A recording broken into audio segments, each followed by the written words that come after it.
June 1942. While Cambridge-trained engineers were tearing apart carburetors trying to solve the fuel crisis that was losing Britain the North African campaign, an 18-year-old Canadian farm kid with an 8th grade education grabbed a jerry can, some cork, and a spring, and accidentally tripled the entire Allied convoy range in 3 weeks.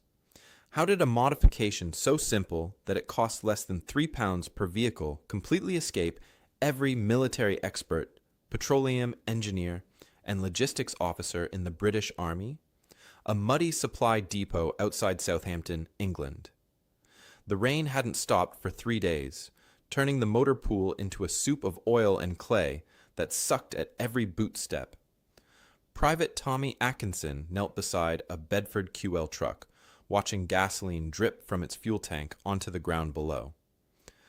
Each drop represented another mile the truck wouldn't travel, another supply crate that wouldn't reach Montgomery's men fighting Rommel in the desert, another day closer to losing the war. This is the true story of how an 18-year-old Canadian mechanic stumbled onto a fuel modification that would triple convoy range and change military logistics forever. But on that wet morning in Southampton, nobody was listening to Tommy Atkinson. Nobody thought a farm kid from Saskatchewan could solve a problem that had stumped the best minds in the British military. The numbers told a grim story. British convoys were losing 40% of their fuel capacity before a single truck fired its engine in anger. 40%. That meant for every 10 gallons loaded onto a convoy in England, only 6 gallons actually powered trucks in North Africa. The other 4 gallons simply vanished into the air through evaporation, spilled onto the ground through clumsy handling, or burned away in engines that ran hot on degraded fuel. 1 in every 3 supply runs failed to reach Montgomery's forces at all. The trucks simply ran out of gas in the middle of nowhere, their precious cargo stranded in the sand while Rommel's Afrika Korps pushed forward. The British Army was bleeding fuel, and the bleeding was getting worse. Without reliable supply lines, the entire North African campaign teetered on the edge of collapse. Tanks sat silent for lack of petrol. Artillery pieces couldn't be moved into position. Soldiers went without food and water because the trucks carrying supplies never arrived. Rommel understood this. He watched British convoys sputter and die in the desert like wounded animals. Every failed supply run gave him another day, another mile, another victory. Tommy Atkinson was nobody special. He had grown up on a wheat farm outside Moose Jaw during the worst years of the Depression. His father had taught him to fix tractors and trucks using baling wire, and prayers because new parts cost money they didn't have. Tommy never made it past 8th grade. School ended when his father needed him full-time on the farm. But Tommy understood machines the way some people understood music or mathematics. He could listen to an engine and know what was wrong. He could look at a broken piece of equipment and see how to make it work again. When war came, Tommy enlisted on his 18th birthday. The Army tested him and sent him to the motor pool as a mechanic, not an engineer, not an officer. Just a private who fixed trucks when they broke down. That's what he was doing in Southampton in June 1942, maintaining vehicles bound for North Africa, watching fuel drip onto the ground and wondering why nobody seemed to care. The British military cared, of course. They cared desperately. They had assigned their best engineers to solve the fuel crisis. Men from Cambridge and Oxford, experts in engine design and petroleum chemistry, worked day and night on the problem. Their solution was to modify the carburetors on every truck in the fleet. Smaller jets, different float heights, adjusted air-fuel mixtures. They tested dozens of configurations. The modifications helped a little. Fuel consumption dropped by maybe 12% on a good day, but the changes were expensive. time-consuming, and required skilled mechanics to install. And 12% wasn't enough, not nearly enough. Other experts recommended fuel additives, special chemicals mixed into the gasoline to reduce evaporation and improve combustion. The additives worked in laboratory tests, but shipping millions of gallons of special chemicals to North Africa was impossible. The supply chain couldn't handle it. The convoys that were supposed to carry the additives couldn't reach their destinations because they kept running out of fuel. It was a problem that ate its own solution. High Command considered abandoning long-range desert operations entirely. Maybe the convoys couldn't be fixed. Maybe British forces would have to stay close to the coast where supply ships could reach them. Maybe Rommel would win simply because the British Army couldn't figure out how to move gasoline 400 miles across the desert without losing most of it along the way. Tommy watched all this happen. He watched the engineers work on carburetors. He watched officers argue about fuel additives. He watched convoys leave Southampton with full tanks and return weeks later with horror stories about trucks that died in the desert. And Tommy noticed something that nobody else seemed to see. The fuel was cooking off in the jerry cans before it ever reached the engines. Those 20-liter steel containers, stacked by the hundreds on every convoy truck, sat in the sun all day. The metal heated up, the gasoline inside heated up. Hot gasoline evaporates. The standard jerry cans had big vent holes to prevent pressure buildup, but those same vent holes let vapor pour out. By the time a convoy reached North Africa, the cans held maybe 15 liters instead of 20, and the fuel that remained had degraded from heat, making engines run rough and hot. Tommy mentioned this to the senior mechanic in his unit, a sergeant who'd been fixing trucks since before Tommy was born. The sergeant barely looked up from his work. "Kid, we got Cambridge engineers on this problem. You think they haven't considered the fuel cans? The problem is in the engines. That's where the experts are focused. Get back to work." But Tommy couldn't let it go. He'd grown up on a farm where gasoline was precious. His father had taught him to store fuel in sealed containers, kept cool and out of the sun, never in open cans where it could evaporate. Never in hot sheds where summer heat would degrade it. Tommy had spent his childhood making fuel stretch because buying more meant going without something else.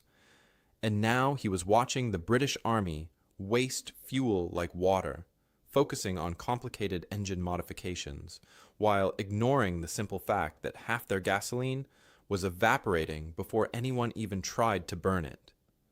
The problem wasn't the engine, Tommy thought. The problem was how they stored and handled the fuel itself.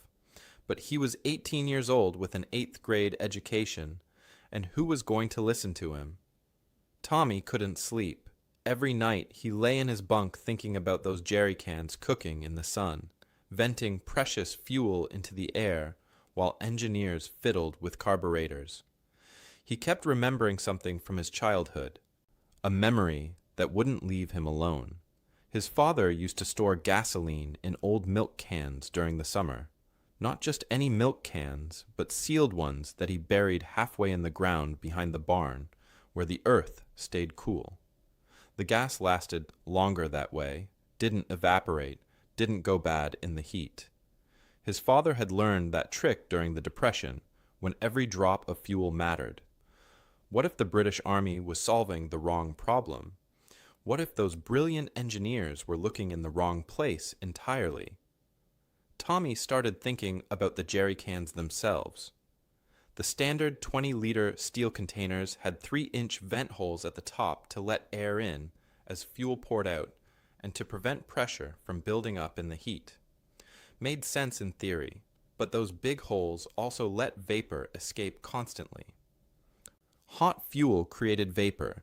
Vapor escaped through the vents, and 20 liters became 15 liters without anyone noticing until the cans felt too light. Tommy's idea was radical in its simplicity.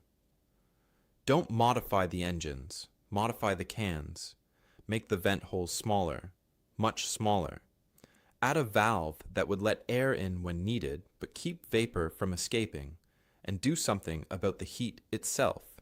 Find a way to keep the fuel cooler, even when the can sat in direct sunlight for hours.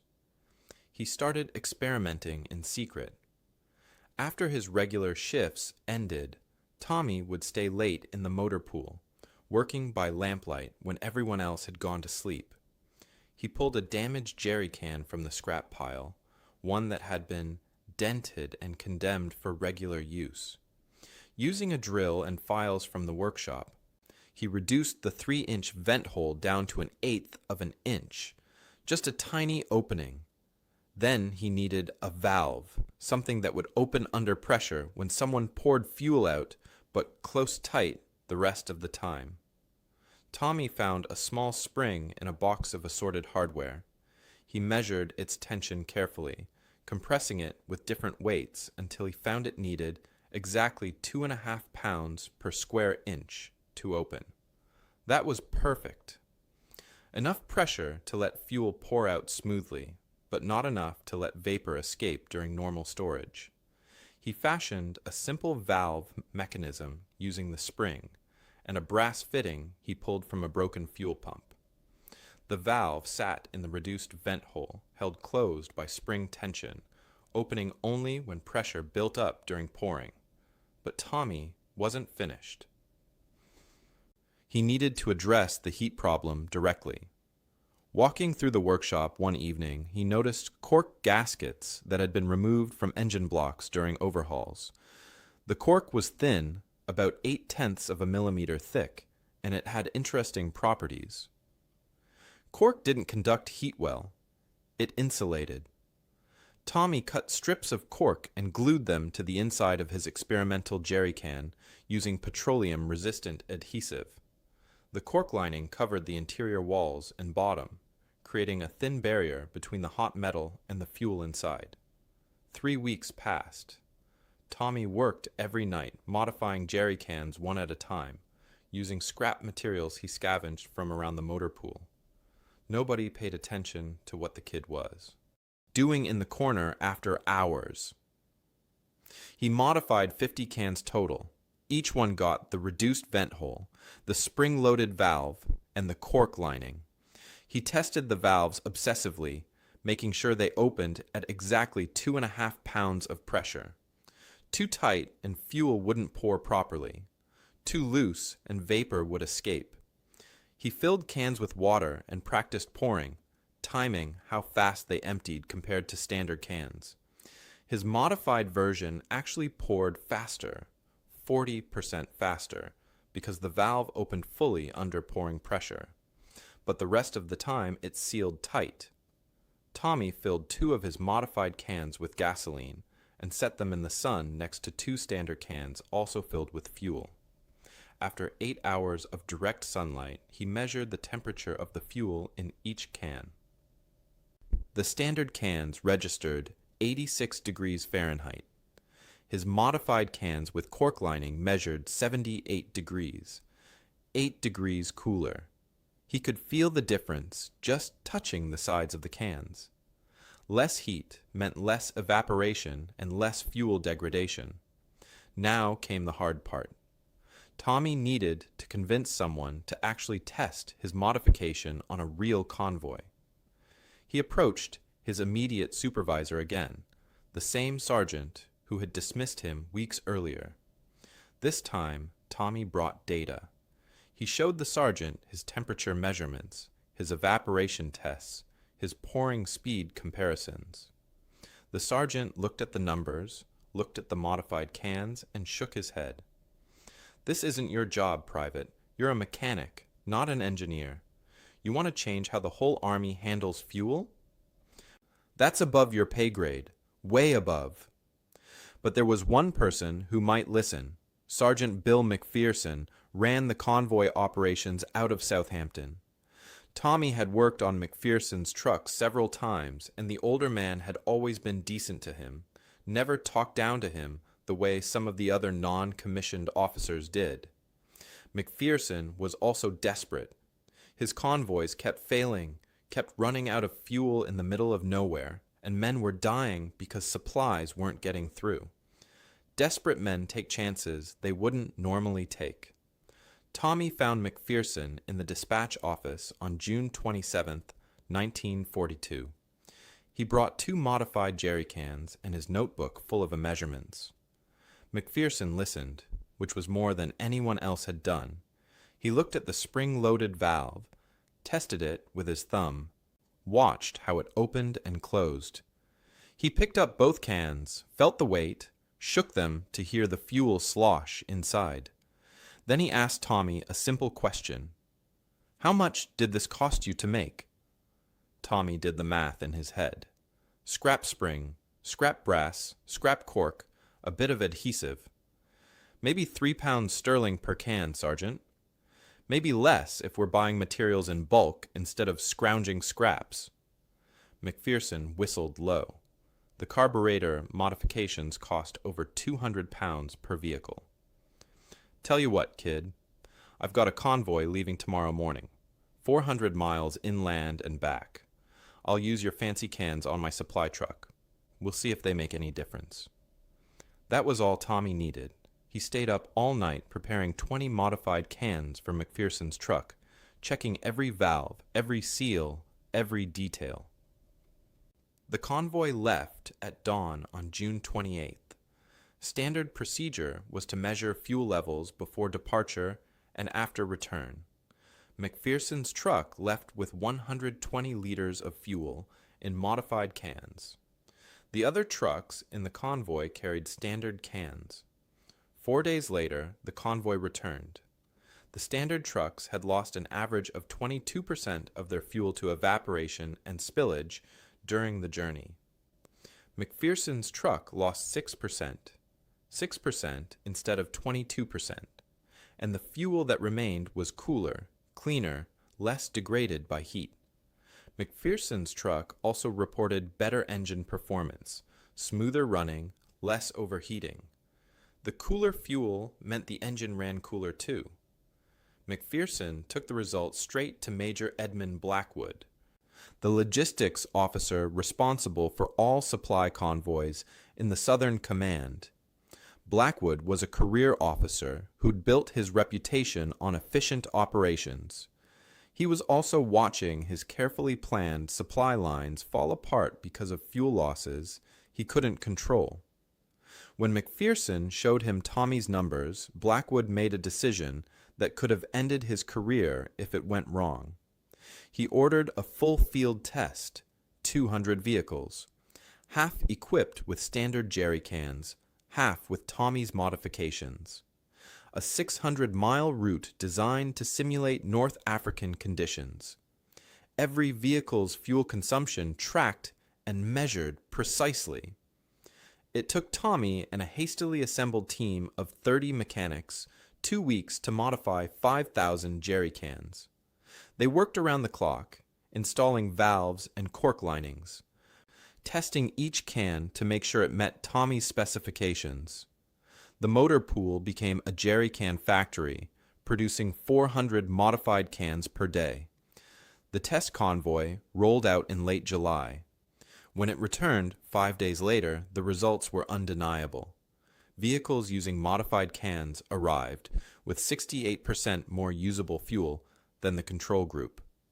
68%, not 12% like the carburetor modifications, not 8% like the fuel additives. 68% more fuel, which translated directly into range, into supplies delivered, into lives saved.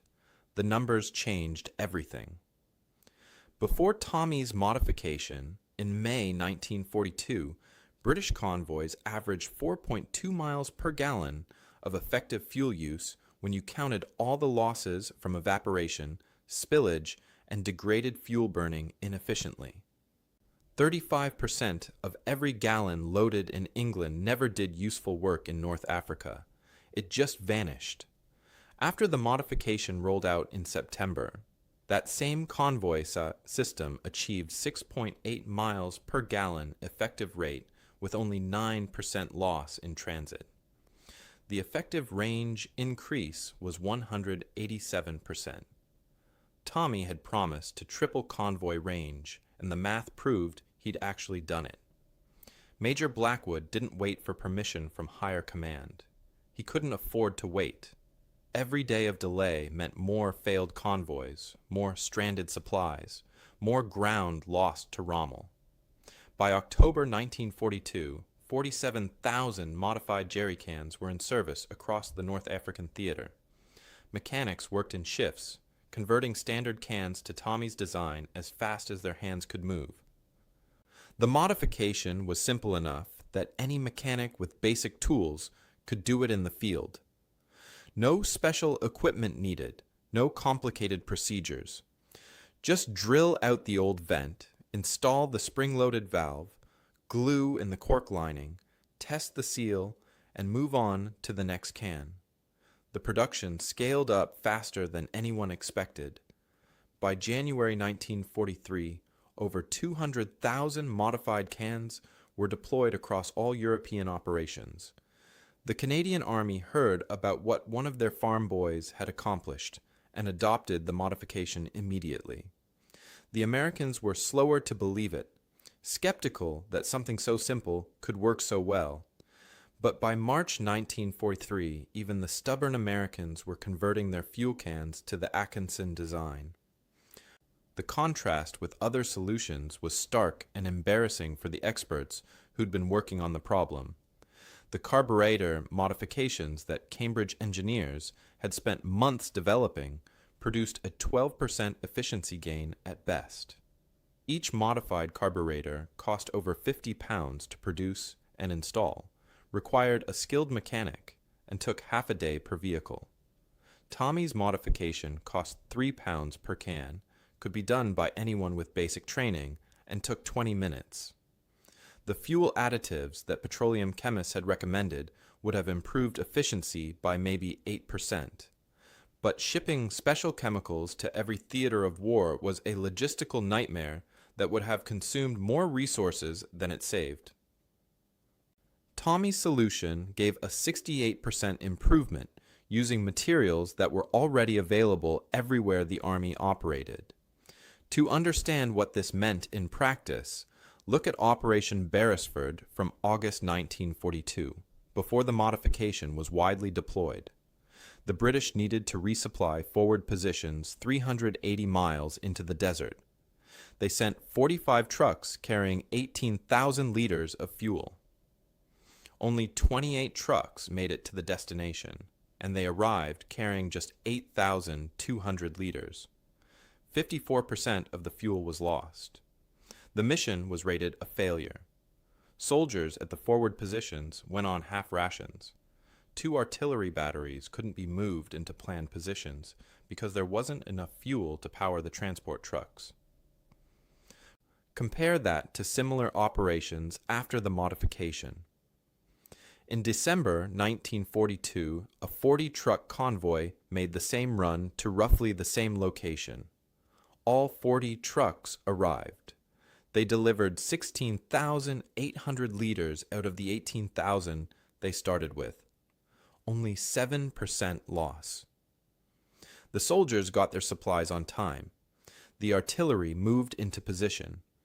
The mission succeeded because Tommy Atkinson had looked at a jerry can and asked a simple question nobody else had thought to ask.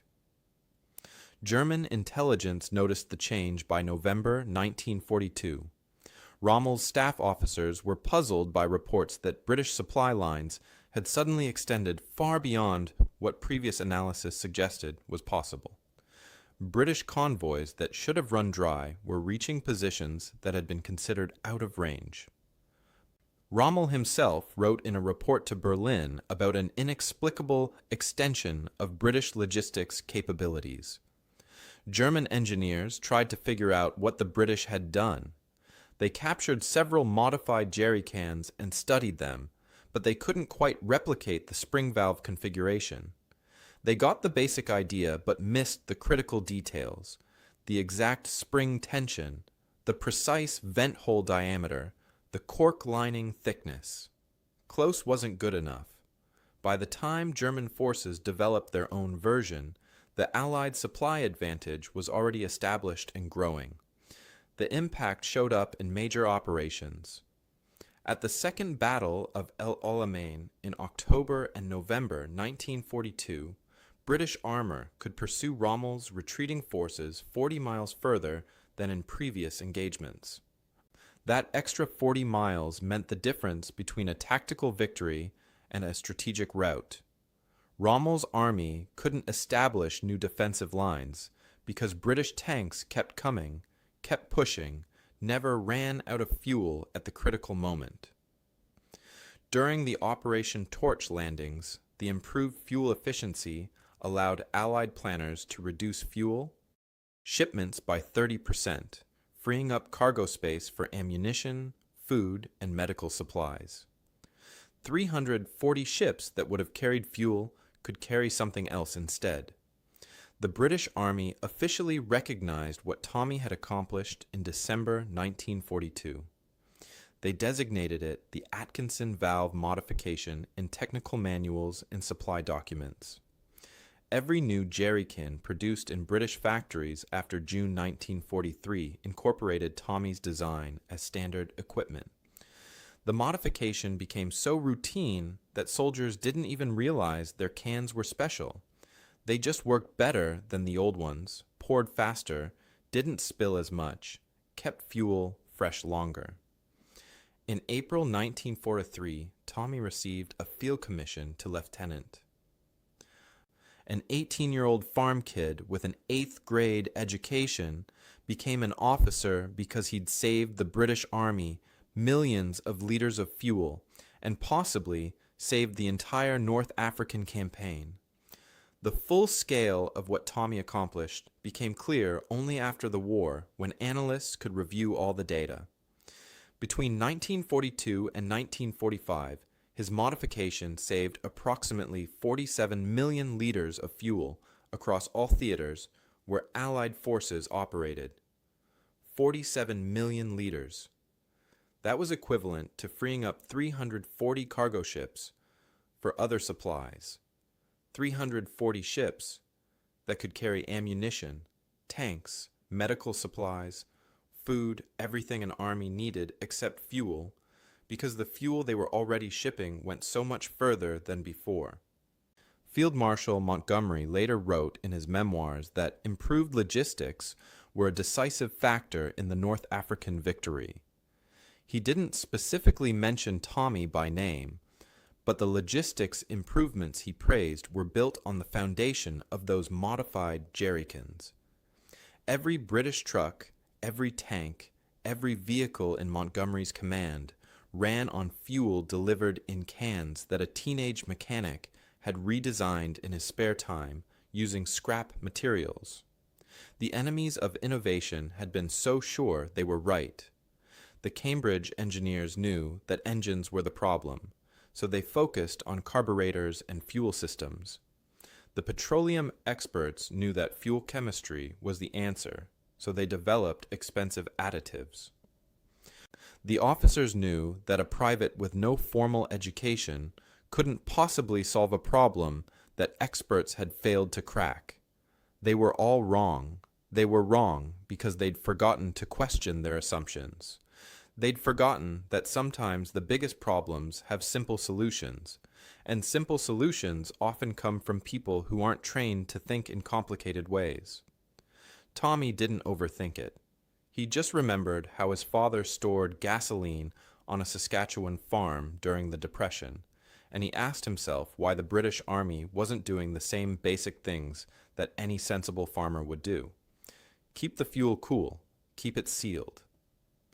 Don't let vapor escape. It wasn't rocket science. It was common sense. The kind of common sense that comes from growing up poor and learning that waste is a sin, because every wasted drop means doing without something else you need. By the end of the war, every Allied soldier in every theater had used Tommy's modification, whether they knew it or not. The jerry cans they carried, the fuel they poured, the extra miles they traveled, all of it traced back to a wet night in Southampton when a homesick kid couldn't stop thinking about milk cans buried behind a barn in Saskatchewan. The war ended, but Tommy's jerry cans kept working. The modification he'd invented in a muddy motor pool in 1942 became the standard that every military force in the world copied. When NATO formed in 1949 and needed to standardize equipment across member nations, they chose the Atkinson valve design for all military fuel containers.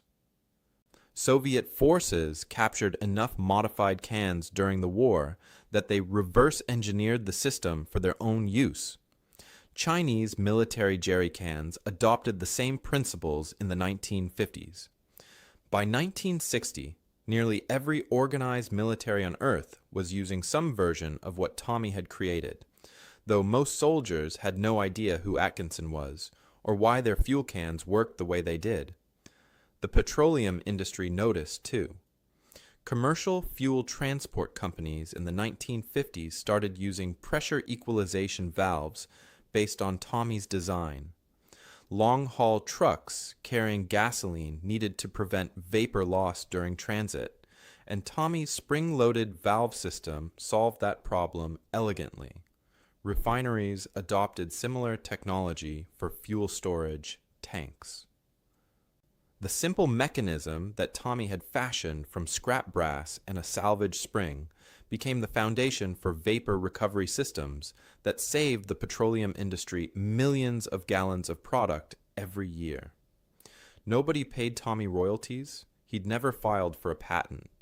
The idea belonged to the British Army, which meant it belonged to everyone, which meant it belonged to no one. Tommy himself went home when the war ended in 1945. He was 21 years old, a decorated officer who'd changed military logistics forever, and he just wanted to go back to Saskatchewan. He'd seen enough of the world. He'd done his part. Now he wanted to be home, where things made sense, where people talked straight and worked hard, and didn't make things more complicated than they needed to be. He took off his uniform, packed his few belongings, and caught a train west from Halifax. Back in Regina, Tommy opened a small engine repair shop on the edge of town. The shop was nothing fancy, just a garage with a dirt floor and a wood stove for heat in winter. He fixed tractors mostly, same as he'd done before the war, but he also worked on cars and trucks and anything else with an engine that people brought him. Word got around that Tommy Atkinson could fix anything, and his shop stayed busy. He never advertised, never had to. People just knew. Tommy never talked about the war. When customers asked if he'd served, he'd say yes and change the subject. When they pressed for details, he'd say he'd been a mechanic and leave it at that. He didn't mention North Africa or the jerry cans or the fact that he'd saved millions of gallons of fuel and helped win the war. That wasn't false modesty. Tommy genuinely didn't think what he'd done was special. He'd noticed a problem and fixed it the same way he'd fix a broken carburetor or a seized piston. That was his job. That was what mechanics did. Why would anyone make a fuss about it? He never sought patents or tried to profit from his invention. The idea that he should own the spring-loaded valve design never occurred to him, and if it had, he would have dismissed it as silly. The modification had been done on Army time using Army materials to solve an Army problem. It belonged to the Army, simple as that. Besides, Tommy had never wanted to be rich. He wanted to make enough to live on, maybe save a little, and spend his days working with his hands on machines he understood. The shop gave him that. He was content. Tommy married in 1947, a quiet woman named Margaret who'd grown up on a farm near his family's place. They had 3 children together. Tommy taught his sons to fix engines the same way his father had taught him, with patience and attention to detail and respect for how things worked. He never pushed them to follow him into the repair business. He just showed them what he knew and let them choose their own paths. None of them became mechanics. One became a teacher, one a lawyer, one an accountant. Tommy was proud of all three. The years passed slowly in Regina. The shop prospered in a modest way. Tommy never expanded, never hired employees, never tried to grow into something bigger. He liked working alone, liked the quiet satisfaction of taking something broken and making it whole again. He worked into his 70s, only closing the shop when his hands got too shaky to trust with precision work. He died in 1998 at age 74. The obituary in the Regina Leader-Post mentioned his war service in one sentence. It didn't mention the jerry cans. The military logistics community remembered that, though they remembered slowly and incompletely. A few historians who specialized in World War II supply operations wrote about the Atkinson modification in academic journals that almost nobody read. A British Army technical manual from 1987 included a brief footnote crediting Private Tommy Atkinson with developing an improved fuel container design in 1942. That was all. No ceremonies, no medals, no recognition beyond a footnote in a manual that most soldiers never saw. In 2003, 5 years after Tommy's death, the Canadian Army finally got around to honoring him properly. They awarded him a posthumous Meritorious Service Cross, which his children accepted at a small ceremony in Ottawa. The citation praised his innovative thinking and his contribution to Allied victory in World War II. His daughter cried during the ceremony. His son stood stiff and uncomfortable in suits they didn't wear often. They were proud of their father, but also confused about why it had taken 60 years for anyone to officially recognize what he'd done. Tommy would have been confused too. He would have said thanks, felt embarrassed by the attention, and gone back to his shop to fix somebody's tractor. But Tommy's legacy kept growing in ways he never could have imagined. NASA engineers in the 1960s studied the Atkinson valve design when they were developing fuel storage systems for the Apollo missions. Carrying fuel in zero gravity created unique challenges, and Tommy's pressure equalization principles helped solve some of those challenges. The fuel cells that powered Apollo spacecraft used valves that were direct descendants of the spring-loaded mechanism Tommy had invented in a Southampton motor pool. Modern military forces still use evolved versions of Tommy's design.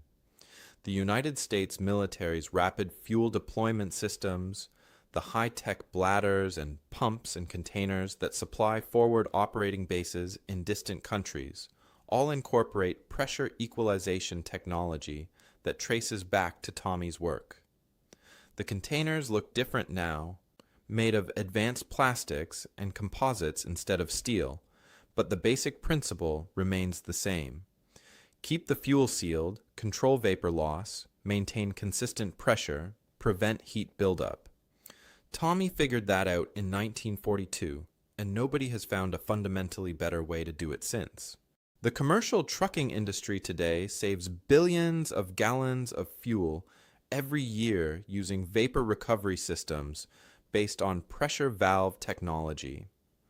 Environmental regulations in most developed countries require these systems on fuel transport vehicles. The systems are sophisticated now, with electronic sensors and computer controls, but at their core, they're doing what Tommy's spring and brass fitting did 80 years ago. They're keeping vapor from escaping into the atmosphere, keeping fuel from going to waste. Sometimes, the biggest breakthroughs cost almost nothing. They don't require years of research or millions of dollars in funding or teams of experts with advanced degrees. Sometimes they just require one person who's willing to look at an old problem from a new angle. Someone who isn't so educated that they've forgotten how to see the obvious. The Cambridge engineers were brilliant men who knew everything about internal combustion engines. But they'd never stored gasoline in milk cans behind a barn during the Depression. They'd never learned that waste is sin and that making things last is a virtue. Tommy had learned those lessons before he turned 10, and those lessons let him see what the experts couldn't. An 18-year-old farm kid with an 8th grade education saw what seasoned engineers missed. He looked at a jerry can and asked a question nobody else had thought to ask. What if we're using this wrong? That simple question tripled fuel efficiency, extended Allied reach across North Africa, and reminded everyone who paid attention that expertise without curiosity is just educated blindness. The next time someone tells you that's how we've always done it, remember, Tommy Atkinson working alone in a motor pool after midnight. Remember him watching fuel drip onto the ground and refusing to accept that waste was inevitable. Remember him proving that common sense and careful observation can beat credentials and authority every single time. Tommy never accepted the answer that things couldn't be different, couldn't be better, couldn't be fixed with simple tools and clear thinking. He changed the course of World War II with a spring, some cork, and a bit of common sense wrapped in the stubborn conviction that problems exist to be solved, not to be accepted.